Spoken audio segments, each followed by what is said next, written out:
आखाती देशांमधील युद्धाच्या तणावानं आता एका अत्यंत धोकादायक वळणावरती ते येऊन ठेपलेलं आहे। इराण आणि इस्रायल अमेरिका यांच्यात गेल्या 2 आठवड्यांपासून सुरू असलेल्या या संघर्षात आता अमेरिकेनं इराणच्या आर्थिक नाडीवर घाला घातलाय।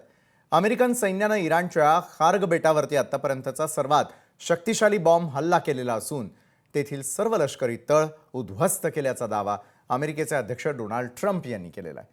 पाहूयात। अमेरिकेचा खार्ग बेटावर भीषण हल्ला, इराणची आर्थिक नाडी धोक्यात, सर्वात शक्तिशाली बॉम्ब हल्ल्यानं लष्करी तळ उद्ध्वस्त। इराण आणि इस्रायल अमेरिका यांच्या युद्धसंघर्षात इराणनं त्यांचा सर्वोच्च नेता अयातुल्ला अली खामेनी यांना गमावल्यावरही देशाची अस्मिता दाखवत अमेरिका आणि इस्रायली हल्ल्यांना चोख प्रत्युत्तर दिलं। युद्धाची रणनीती म्हणून इराणनं त्यांच्या विरोधातील देशांची नाकेबंदी करण्यासाठी होर्मुझच्या सामुद्रधुनीत गॅस आणि इंधनाची आवकजावक करण्यास तीव्र विरोध केला। त्यांनी काही जहाजांना लक्ष्य केलंय, त्यामुळे भारतासह अनेक देशांना त्याचा फटका सहन करावा लागलाय। भारताच्या राजकीय शिष्टाईनंतर इराणनं भारतीय तेलवाहू जहाजांना होर्मुझच्या सामुद्रधुनीतून जाण्याची परवानगी दिली। मात्र आता इराणचे नेतृत्व सांभाळणाऱ्या मुस्तफा खामेनी यांनी अमेरिका आणि त्यांच्या मित्र देशांना या सामुद्रधुनीतून इजा करण्यास सक्त मनाई केली आहे। याचा राग मनात ठेवून अमेरिकेनं इराणची आर्थिक नाडी समजल्या जाणाऱ्या खार्ग बेटावर हवाई हल्ला केला आहे।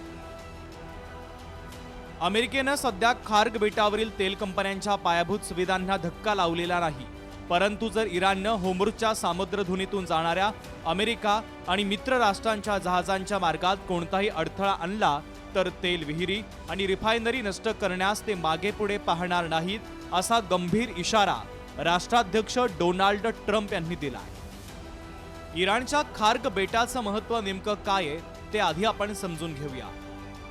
जे इराणचं खर्ग आयलंड आहे, जो इराणच्या एक्सपोर्टचा म्हणजे इराण जे तेलाची निर्यात करतो ती प्रामुख्याने खर्ग आयलंडच्या माध्यमातून करतो, त्याला इराणच्या एकूणच अर्थव्यवस्थेचा कणा मानला जातो। त्याला टेकओव्हर करण्यासाठी या मरीन्सचा वापर केला जाईल आणि याचा विरोध इराणकडनं मोठ्या प्रमाणात होण्याची शक्यता नाकारता येते। त्यामुळे पुढच्या आठवड्यामध्ये देखील इराण आणि अमेरिका यांच्यात जो संघर्ष आहे निवडण्यापेक्षा आणखी द्विगुणित होईल अशा प्रकारची परिस्थिती निर्माण झाली आहे। खार्ग बेट इराणसाठी नैसर्गिक वरदान आहे। बेटाभोवताली खोल पाणी असल्यानं मोठी जहाजं आणि टँकर्सची सातत्यानं ये-जा होत असते आणि ती सुलभ असते। इराणच्या कच्च्या तेलाची 90% निर्यात एकट्या खार्ग बेटावरून होते। हे बेट ठप्प झालं तर इराणचे उत्पन्न पूर्णपणे थांबेल। निर्यातीवर परिणाम झाल्यास इराणची अर्थव्यवस्था कोलमडणार आहे। इराणचे प्रचंड मोठे ऑइल टर्मिनल्स आणि साठवणूक टाक्या या बेटावर आहे। जगभरातून येणाऱ्या टँकर्समध्ये येथे तेल भरलं जातं। खार्ग बेटावरील हल्ल्यामुळे जागतिक बाजारात कच्च्या तेलाचे भाव वाढण्याची शक्यता आहे। अमेरिकेच्या आक्रमक भूमिकेनं इराण आता बॅकफूटवर जाण्याची शक्यता वर्तवली जाते। इराणकडे अमेरिकेच्या हल्ल्यापासून रक्षण करण्याची कोणतीही शक्ती उरलेली नाहीये, असा अमेरिकेचा दावा आहे।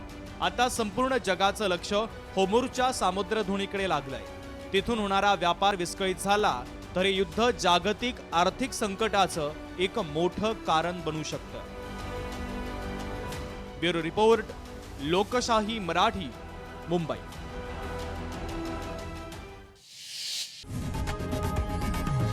लोकशाही मराठी ऐका, पहा, जागरूक रहा।